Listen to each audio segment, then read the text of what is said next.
নমস্কাৰ মৰমৰ ছাত্ৰ ছাত্ৰীসকল তোমালোক সকলোকে আজিৰ পাঠদানলৈ স্বাগতম জনাইছোঁ।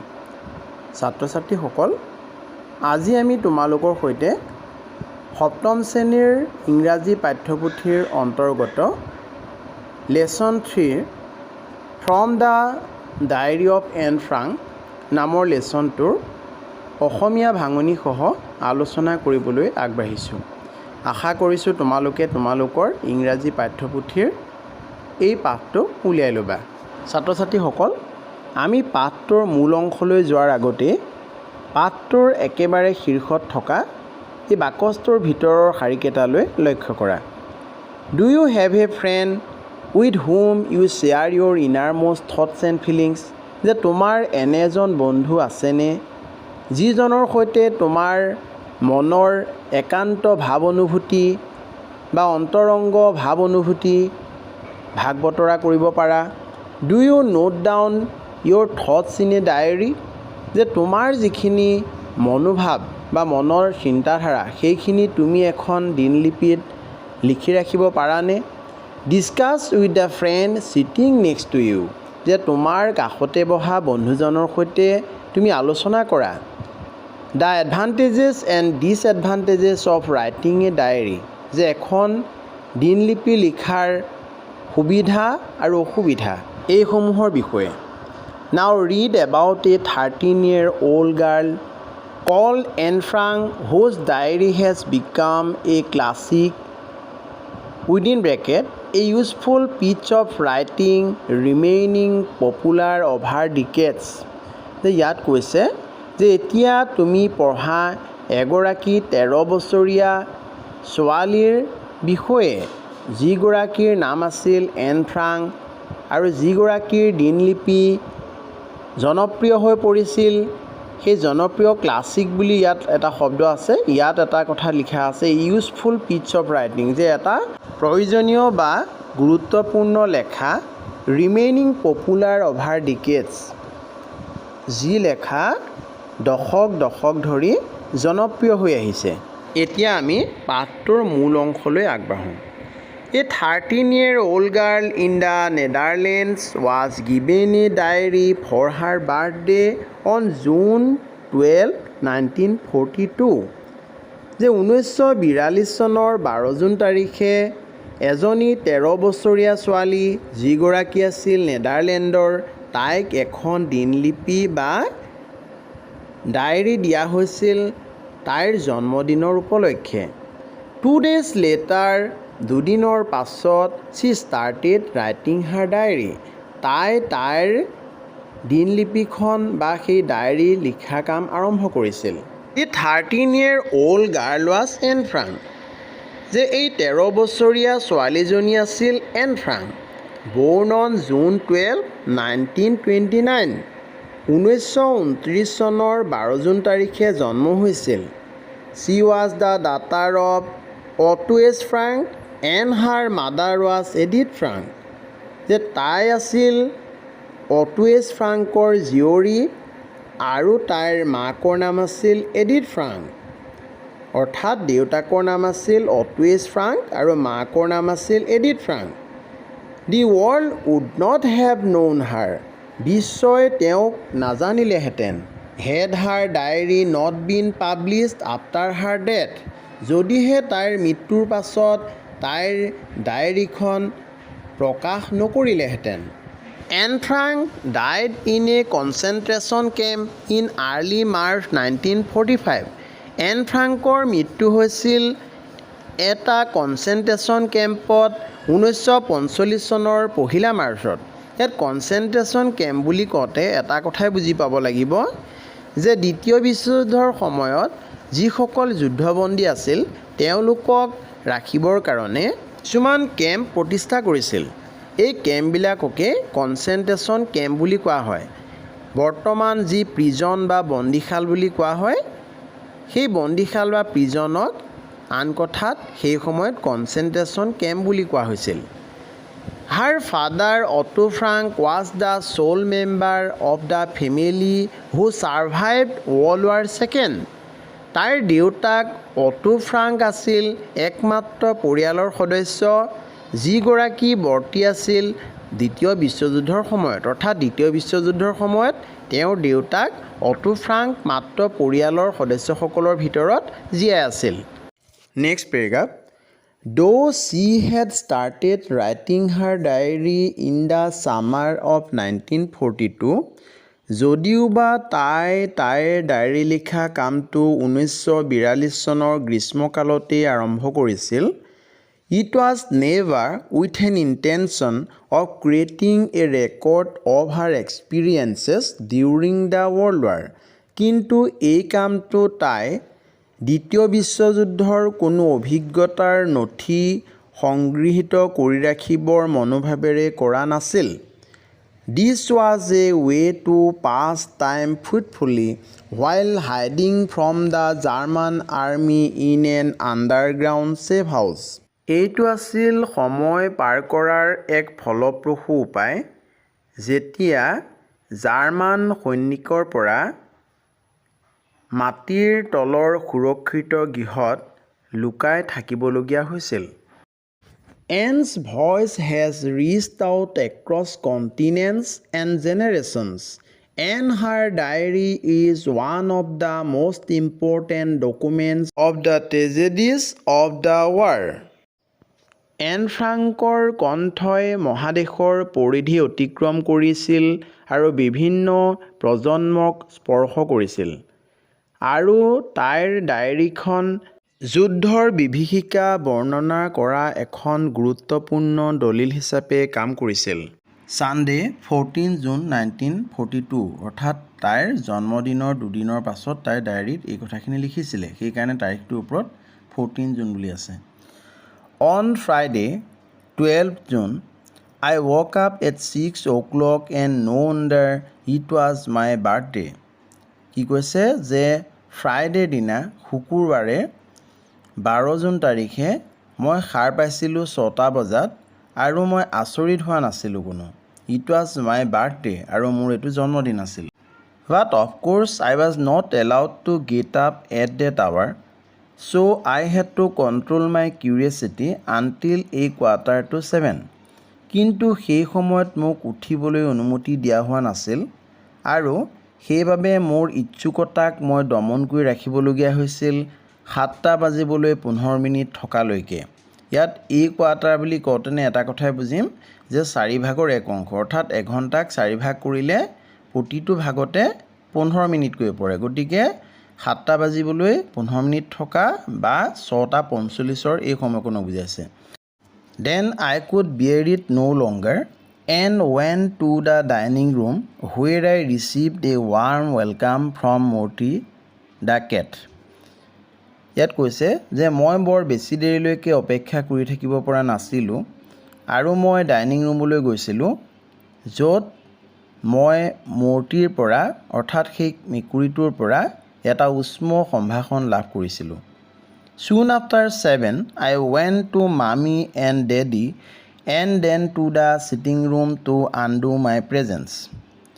ইয়াত কৈছে যে 7 বজাৰ ঠিক পাছতেই মই মোৰ মা আৰু দেউতাৰ ওচৰলৈ গৈছিলোঁ আৰু বহা ৰুমলৈ গৈছিলোঁগৈ মোৰ যিখিনি উপহাৰ সেই উপহাৰখিনি খুলিবৰ বাবে।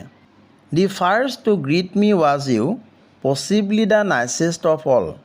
যে প্ৰথম উপহাৰটো আছিলে তুমিয়েই, যিটো আছিলে সম্ভৱতঃ সকলোতকৈ বেছি মৰম লগা বা ধুনীয়া উপহাৰ। ইয়াত এতিয়া তুমি বুলি কওঁতে তাই লিখি থকা ডায়েৰীখনৰ কথা কৈছে। Then on the table there was a bunch of roses, a plant and some peonies and more arrived during the day. তাৰপিছত তাই টেবুলৰ ওপৰত পাইছিলে ফুলৰ থোপা, গোলাপ ফুলৰ থোপা, এজোপা গছ পুলি আৰু চাম পিয়নিছ বুলি কওঁতে কিছুমান ফুল যিখিনি পিয়নিছ বুলি জনা যায় আৰু এনেকুৱা ধৰণৰ কিছুমান উপহাৰ যিবিলাক গোটেই দিনটোত আহিছিলে। I got masses of things from mommy and daddy. যে মই বহু সংখ্যক বস্তু পাইছিলোঁ মোৰ মামী আৰু ডেডিৰ পৰা, মা আৰু দেউতাৰ পৰা, and was thoroughly spoiled by various friends. আৰু যিবিলাক মোৰ বন্ধুৱে বহুতো বন্ধুৱে ধ্বংস কৰিছিল ক্ৰমান্বয়ে এমংছ আদাৰ থিংছ অন্য বস্তুবিলাকৰ মাজত আই ৱাজ গিভেন কেমেৰা অবস্কুৰা যে কেমেৰা অবস্কুৰা এটা দিছিলে এই পাৰ্টি গেম এটা একেলগে খেলিব পৰা খেলৰ উপহাৰ দিছিলে লটছ অফ সুইটছ মিঠাই চকলেট এই পাজল মানে এই যে মিলোৱা যিটো কিউব থাকে তাৰ কথা কৈছে এই ব্ৰুচ মানে ব্ৰুচ স্প্ৰিঙৰ কথা কৈছে tales and legends of Netherlands আৰু যিখিনি বিভিন্ন ধৰণৰ কাহিনী আৰু যিখিনি নেদাৰলেণ্ডৰ মহান ব্যক্তি সেই মহান ব্যক্তিসকলৰ বিষয়ে লিখনি বাই জোচেফ চোহেনৰ জৰিয়তে যিখন লিখা এইখন এখন গ্ৰন্থ ডেইজিজ মাউণ্টেইন হলিডে বুলি যিখন উইজাৰ্ড বুক যাদুৰ কিতাপ এণ্ড চাম মানি আৰু কিছুমান পইচা পাইছিলে now I can buy the myths of Greece and Rome grand আৰু তেতিয়া তাই কৈছিলে যিহেতু তাই অলপ পইচা লাভ কৰিছিলে আৰু কৈছিল যে মই এতিয়া কিনিব পাৰিম the myths of Greece and Rome নামৰ কিতাপখন গ্ৰেণ্ড বৰ ভাল কথা then Lies came to fetch me and we went to school তেতিয়া লাইজ আহিছিলে মোক নিবৰ বাবে আৰু আমি বিদ্যালয়লৈ গৈছিলোঁ লাইজ তাইৰ এগৰাকী বন্ধু ডিউৰিং ব্ৰেক আৰু যেতিয়া ব্ৰেক সময় হৈছিলে বা জিৰণিৰ সময় হৈছিলে I stood everyone sweet biscuits and then we had to go' back to our lessons যে তাই সকলোকে মিঠা বিস্কিট খুৱাইছিলে আৰু তাৰ পাছত তেওঁলোকৰ লেচনলৈ বা পাঠলৈ আগবাঢ়িছিলে নাও আই মাষ্ট ষ্টপ এতিয়া মই ৰ'ব লাগিব bye bye we are going to be great pals যে বাই বাই আমি মহান বন্ধু হ'ব বিচাৰোঁ here is another diary entry dated 20 June 1942 1942 চনৰ 20 জুন তাৰিখে ডায়েৰীত অন্তৰ্ভুক্ত এটা অন্য লেখা ইয়াত উল্লেখ আছে 20 জুন 1942 যে 20 June 1942 I haven't written for a few days মই কেইদিনমান ধৰি লেখা মেলা কৰা নাই because I wanted first of all to think about my diary কাৰণ মই প্ৰথমতেই মোৰ ডায়েৰীখনৰ বিষয়ে ভাবিছোঁ অৰ্থাৎ ডায়েৰীখনৰ বিষয়ে ভাবিছিলে কি লিখিব কি নাই এনেকুৱা ধৰণৰ কথাৰ বিষয়ে কৈছে it's an odd idea for someone like me to keep a diary যে এখন ডায়েৰী বা দিনপঞ্জী ৰখাটো কিছুমানৰ কাৰণে এটা পুৰণা ধাৰণা বা আওপুৰণি ধাৰণা not only because I have never done so' before এইটো এইকাৰণে নহয় যে মই কামটো আগতে কৰা নাই but because it seems to me that neither I nor for that matter এনি ওৱান else will be interested in the unbosomings of a 13-year old schoolgirl কিন্তু ইয়াৰ কাৰণটো এনে লাগিছে যে মোৰ ক্ষেত্ৰতেই হওক বা অন্য কাৰোবাৰ ক্ষেত্ৰতেই হওক 13 বছৰীয়া এজনী বিদ্যালয়ৰ ছাত্ৰীয়ে প্ৰকাশ কৰা নিজা কথাখিনি কাৰোবাৰ বাবে আমোদজনক হ'বনে নহয় সেই কথাটোক লৈ পেলাইহে তেওঁৰ সেই ধাৰণাটো আহিছিল ষ্টিল তথাপি হোৱাট ডাজ ডেট মেটাৰ যে সেই কাৰণটো কি বা সেই কথাবিলাক কি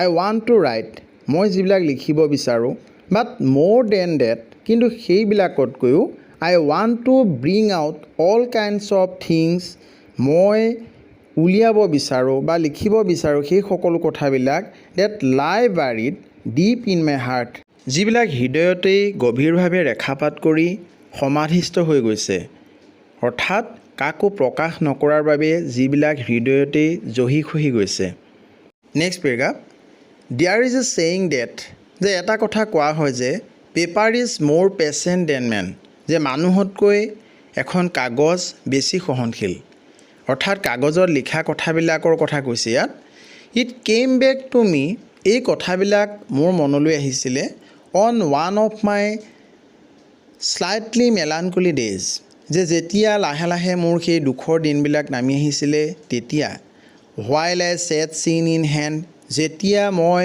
মোৰ থুতৰিত হাতখন থৈ বহিছিলোঁ, feeling too bored and limp even to make up my mind. যেতিয়া মই খুব আমনিদায়কভাৱে আৰু লেওসেও হৈ নিজৰ মনটোতে আছিলোঁ, whether to go' out or to stay at home, এই কথাবিলাক ভাবি যে মই বাহিৰত যোৱা উচিত নে ঘৰতে থকা উচিত। Yes, there is no' doubt date.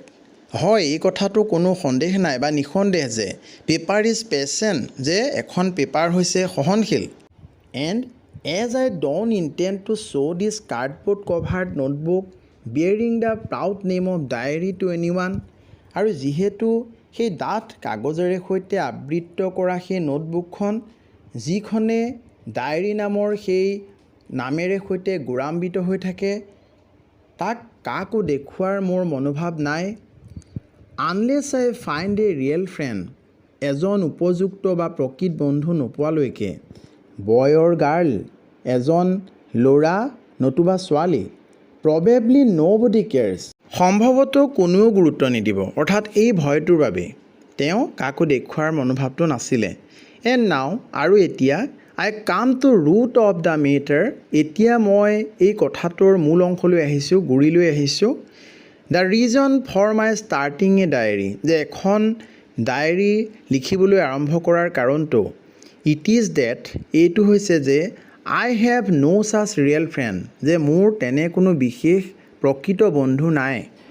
Hence this diary, সেইকাৰণেই এই ডায়েৰীখন। In order to enhance in my mind's eye the picture of the friend for whom I have waited so' long, মোৰ মনৰ যি দৃষ্টি, সেই দৃষ্টিত বন্ধুত্বৰ যিখন ছবি, সেই ছবিখন সজীৱ কৰিবলৈ বা তাৰ যিটো গুৰুত্ব, সেই গুৰুত্ব বঢ়াবলৈ, ফৰ হুম, যাৰ বাবে আই হেভ ৱেইটেড ছ' লং, মই ইমান দিন ধৰি বাট চাই ৰ'লোঁ।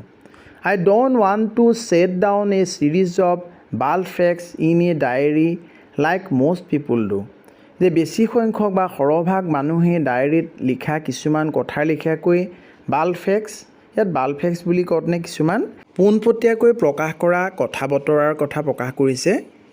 অৰ্থাৎ মানুহে কেতিয়াবা অসংবেদনশীলভাৱে কিছুমান কথা উল্লেখ কৰে, সেই কথাখিনিৰ কথা উল্লেখ কৰিছে। বন্ধুৰ অভাৱত ভোগা এন ফ্ৰাংকে যিহেতু এই ডায়েৰীখনকেই নিজৰ বন্ধু বুলি মানি লৈছে, গতিকে তেওঁ তেওঁৰ মনৰ আৱেগ অনুভূতিৰ সকলোবিলাক কথা ইয়াত উল্লেখ কৰাৰ কথা কৈছে। সেইবাবেই তেওঁ ইয়াত পোনপটীয়াকৈ কথা বতৰা উল্লেখ কৰাৰ কথা কোৱা নাই, সেই কথাটোক ইয়াত উল্লেখ কৰিছে। But I want this diary itself to be my friend and I shall call my friend Kitty, কিন্তু মই বিচাৰোঁ এই ডায়েৰীখন নিজে মোৰ এজন বন্ধুৰ দৰে হোৱাটো, আৰু মই যাক নামাংকৃত কৰিম কিটি নামেৰে। No' one will grasp what I am talking about if I begin my letters to Kitty just out of the blue, কোনেও ইয়াক খামোচ মাৰি নধৰিব, অৰ্থাৎ আপত্তি নদৰ্শাব, যেতিয়া মই মোৰ নীলা চিয়াহীৰে মোৰ বন্ধুলৈ বুলি লিখি কিবা কথা পতাৰ বাবে আৰম্ভ কৰোঁ। So' albeit unwillingly I will start by sketching in brief the story of my life, যদিও বা অনিচ্ছাকৃতভাৱে মই এখন নক্সা তৈয়াৰ কৰিম খুব চমুভাৱে মোৰ জীৱনৰ কথাখিনি উল্লেখ কৰিবলৈ। অৰ্থাৎ যিখিনি ছাত্ৰ ছাত্ৰীৰ বা যিখিনি ল'ৰা ছোৱালীৰ কোনো বন্ধু বান্ধৱী নাথাকে, সেই ল'ৰা ছোৱালীক কেনেধৰণে এখন ডায়েৰীয়ে এজন বন্ধুৰ অভাৱ পূৰণ কৰিব পাৰে, সেই কথাখিনিও আমি ইয়াত প্ৰমাণ পাইছোঁ। আৰু এন ফ্ৰাংকে সেই যুদ্ধবন্দী হৈ থকা সেই শিবিৰত থকা সময়ছোৱাত কেনেধৰণে এজন বন্ধুৰ অভাৱ পূৰণ কৰিছিল সেই ডায়েৰীখনৰ জৰিয়তে, যিখনৰ নাম ৰাখিছিল কিটি, সেই বিষয়ে এই কাহিনীভাগত সুন্দৰভাৱে উপস্থাপন কৰিছে। গতিকে ছাত্ৰ ছাত্ৰীসকল, তোমালোকে এই কাহিনীভাগ বাৰে বাৰে পঢ়িবা আৰু পঢ়ি বুজিবৰ চেষ্টা কৰিবা। সকলোকে ধন্যবাদ জ্ঞাপন কৰিছোঁ।